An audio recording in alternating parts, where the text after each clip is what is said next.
తాజా 30 సింగర్ సునీత శ్రావ్యమైన కంఠానికి తోడు అందానికి కేర్ ఆఫ్ అడ్రస్ అన్నట్లుంటుంది. ఇక ఉదయభాను గురించి చెప్పక్కర్లేదు. ప్రేక్షకుల ముందుకు వచ్చిందంటే అందరి దృష్టి తన మీదే ఉండేలా చేసుకుంటుంది. సునీత ఉదయభానుల మధ్య నిజానికి పెద్దగా పోటీ ఉండదు.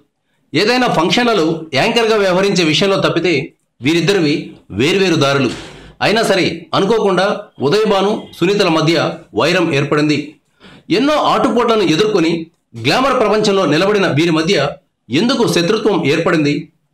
ఈ మధ్య మీడియాకి ఇచ్చిన ఒక ఇంటర్వ్యూలో యాంకర్ ఉదయభాను మాట్లాడుతూ తనను ఒక ప్రముఖ సింగర్ అవమానించారని చెప్పుకొచ్చారు. సింగర్ సునీత పేరును నేరుగా ప్రస్తావించకుండా ఆమె ఒక ప్రముఖ సింగర్ అంటూ చెప్పుకొచ్చారు. ఈ అంశంపై సునీత ఒక మీడియా సంస్థతో ఓపెన్గా మాట్లాడారు. యాంకర్ ఉదయభాను గురించి ఆమె ప్రస్తావించారు. ఉదయభాను చెప్పిన సింగర్ని తానేనని, ఆమెను తాను అవమానించలేదని చెప్పారు. అసలు ఏం జరిగిందో తెలుసా అంటూ ఆమె ఉదయభానుతో ఉన్న విభేదాలను గురించి చెప్పుకొచ్చారు. ఉదయభాను నన్ను అపార్థం చేసుకుంది. నేను ఆమెను అవమానించలేదు. ఆమె యాంకరింగ్కి వచ్చిన ప్రోగ్రాం పూర్తిగా నాదే. ఆమెను నేను ఆహ్వానించలేదు. ఆర్గనైజర్లు పిలిచారు. అలా వచ్చినప్పుడు స్టేజ్ మీదకి రమ్మని ఆహ్వానించలేను కదా. ఉదయభాను స్టేజ్ మీదకి వచ్చేటప్పుడు సాడ్ మ్యూజిక్ ప్లే చేసినట్లు చెప్పారు. కానీ నాకు ఆ విషయం గుర్తులేదు.